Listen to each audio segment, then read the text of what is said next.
सभी भगवत प्रेमियों को मेरा सादर नमस्कार अभिवादन।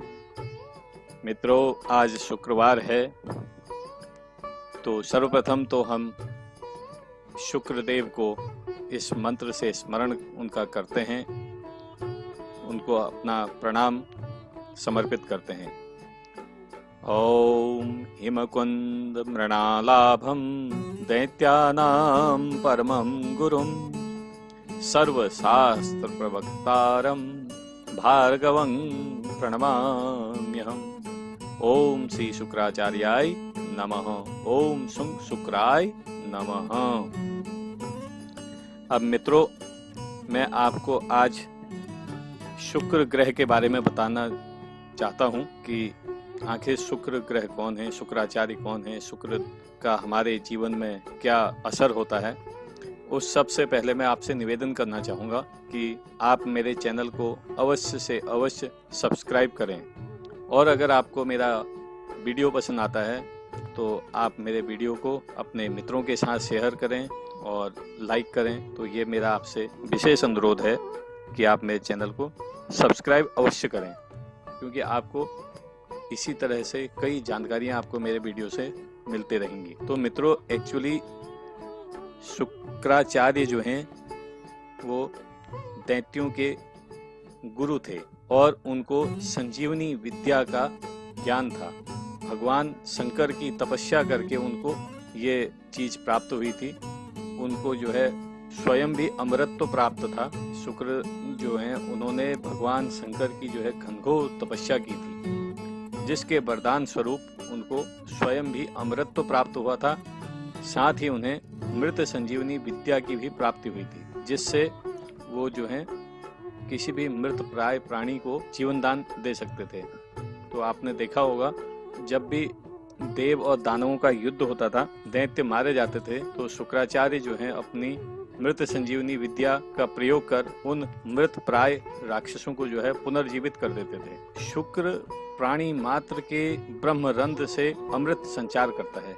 ये शुक्र का जो है मेन गुण होता है। दूसरा वरदान शुक्र के पास ये था कि भगवान शंकर का कि गुरु बृहस्पति से 3 गुना बल उनको अधिक था, और उसी बल के द्वारा उनने अतुलनीय बल और वैभव की प्राप्ति कर ली थी। अर्थात जो भी संपत्ति कोई कठिन परिश्रम से प्राप्त करे, उसे वह साधारण से मार्ग से प्राप्त कर लेते थे। तीसरा वरदान शंकर जी ने उनको दिया था कि सभी ग्रह अपने 6, 8वें और 12वें भाव में बलहीन हो जाते हैं और अपना प्रभाव नहीं दे पाते हैं, लेकिन शुक्र को ये वरदान मिला था कि वो अपने 6ठे भाव को छोड़कर 8वें और 12वें भाव में और भी अधिक बलशाली हो जाते हैं। जिस जातक की कुंडली में शुक्र इन भावों में बैठे रहते हैं, 8वें 12वें भाव में, तो वो शुभ फल उनको प्राप्त कराते हैं। तो ये मैं आपको शुक्र ग्रह के बारे में, यानी कि शुक्राचार्य के बारे में बता रहा था कि वो किस तरह से आपकी कुंडली में आपके उसको जो है प्रभावित कर सकते हैं। मित्रों, अब मैं आपको शुक्र ग्रह का संजीवनी मंत्र बताता हूँ। यह मंत्र है यक्षि ओम उंग स्वाहा। दोबारा सुनिए, यक्षि ओम उंग स्वाहा। इस मंत्र का जो है गरुड़ पुराण में बड़ा वर्णन है। इसको संजीवनी मंत्र वहां पर बताया गया है। संजीवनी मंत्र के अलावा महामृत्युंजय मंत्र को भी काफी शक्तिशाली माना जाता है। संजीवनी मंत्र का अर्थ आप समझ ही रहे होंगे। जब मनुष्य एकदम निष्प्राण हो जाता है, उसमें अगर संजीवनी मंत्र फूंक दिया जाए तो वह पुनर्जीवित हो जाता है। जैसे आपने भगवान राम की कथा में देखा ही होगा कि भगवान राम के अनुज लक्ष्मण को शक्ति लग जाती है और वो मूर्छित पड़ जाते हैं। तब हनुमान जी संजीवनी बूटी लेकर आते हैं, जो उनको सुखाई जाती है और जिससे वो पुनर्जीवित हो जाते हैं। तो संजीवनी, इसी तरह यह मंत्र भी वही संजीवनी मंत्र है, जिस पर यह मंत्र फूंक दिया जाए वह पुनर्जीवित हो जाता है। इसके अलावा महामृत्युंजय मंत्र को तो आप सब जानते ही होंगे, जिसका शिव पुराण में बड़ा ही उल्लेख है। इसके अलावा इसका ऋग्वेद और यजुर्वेद में भी काफी इसकी महिमा का गुणगान किया गया है।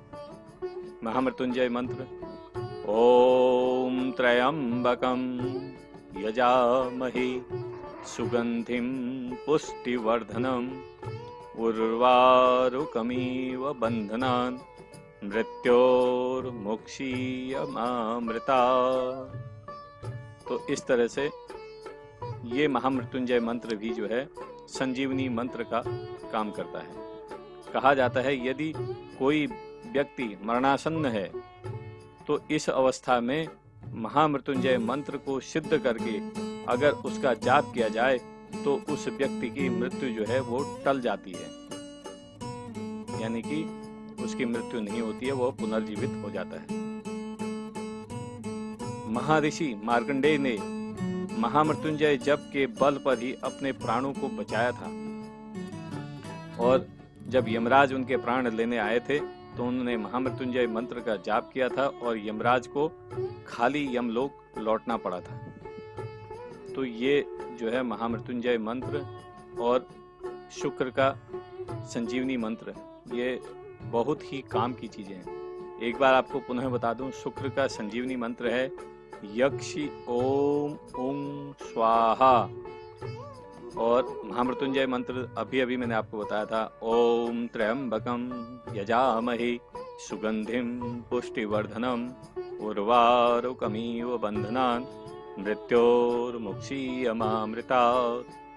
तो इन मंत्रों के जप से मनुष्य को दीर्घायु प्राप्त होती है, और जो मनुष्य मृत्यु को प्राप्त हो चुका होता है, अगर उसकी भी अंतिम क्रिया करने से पूर्व जिस किसी साधक ने इन मंत्रों को सिद्ध किया हो, वो उनके उस व्यक्ति के निमित्त इन मंत्रों का जाप करता है तो वो पुनर्जीवित हो जाता है। ये भी मान्यता है कि दैत्य गुरु शुक्राचार्य ने रक्त बीज को महामृत्युंजय सिद्धि प्रदान की थी, इसलिए आपने रक्त बीज का नाम सुना होगा राक्षस का। उसको जब भी मारा जाता था वो पुनः फिर जीवित हो जाता था। उसकी रक्त की बूंदें भी जहाँ जहाँ पड़ती थी वो जो है उससे दूसरे राक्षस पैदा हो जाया करते थे, जिससे युद्ध भूमि में उसकी जो रक्त की बूंदें गिरने मात्र से उसकी संपूर्ण देह की उत्पत्ति हो जाती थी।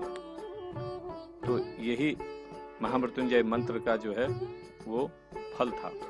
तो इस तरह से मित्रों, मैंने आज आपको कुछ शुक्र ग्रह के बारे में और शुक्र ग्रह के मंत्र, संजीवनी मंत्र, महामृत्युंजय मंत्र आदि के बारे में बताया। मुझे विश्वास है आपको ये मेरा वीडियो पसंद आया होगा। मेरी आपसे पुनः रिक्वेस्ट है, अगर आपको मेरा वीडियो पसंद आता है तो आप मेरे वीडियो को लाइक करें, शेयर करें और मेरे चैनल को सब्सक्राइब करना ना भूलें। आपका बहुत बहुत धन्यवाद।